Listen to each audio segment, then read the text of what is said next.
Xantis was released from jail earlier this month after serving less than half of his 20-year sentence for killing a 6-year-old boy in Versailles. Now, the case has gotten national attention. WLKY's DeAndrea Turner joins us to explain what happens next. DeAndrea? Well, you guys, I spoke with multiple legal experts today, and they all agree this case is complex because it crosses state lines and differing state laws. But one thing that is clear, by breaking a Florida law, Ronald Xantis violated his conditions of his release. Still, there are far more questions than answers tonight. I get he was released, from my understanding, on good behavior. Well, I think the overwhelming evil behavior that he exhibited in killing this child and trying to kill others in the same home outweighs any good behavior he could do in the next 400 years. It's a case gaining national attention. Even the White House weighed in. Ronald Xantis killed 6-year-old Logan Tipton in Versailles back in 2015. In 2018, a jury found him not guilty of murder by reason of insanity, but convicted him of assault for injuring Logan's family. He was sentenced to 20 years, but served less than half of that.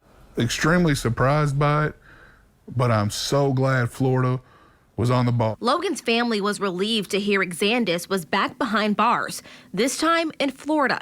Body cam video shows him getting arrested on Thursday. Officials say he moved there after his release to live with family, but failed to register as a convicted felon within 48 hours, which violates Florida law. The sheriff's office says Xantis was living next door to an elementary school. While not illegal, they say it was concerning. From what we can tell, that his probation did not specifically prohibit him from being next to a school or children, and in our opinion, that's unfortunate as well. If you have murdered a child, why would you be allowed to be around children again the rest of your life? The Department of Corrections released Xantis following state law, but DOC officials say he violated the conditions of his release, and they're now working with Florida officials to follow the proper revocation process. Xantis' former defense attorney says returning him to a Kentucky prison could mean he be released again, this time with no supervised release. To me, it makes no sense to just open the gate and have him leave in 8 months' time with no supervision, no one to help him.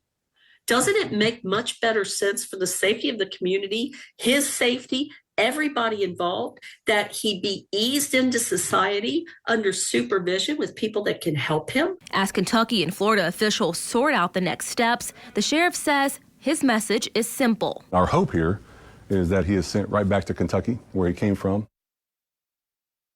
Now things are still being worked out. There hasn't been a decision made if he will be sent back to Kentucky or not. In the newsroom, DeAndrea Turner, WLKY News. Thanks, DeAndrea. In light of the recent spotlight on this case, State Representative Jason Nemes is pushing for new legislation dubbed Logan's Law that would send someone found not guilty by reason of insanity to a mental health facility.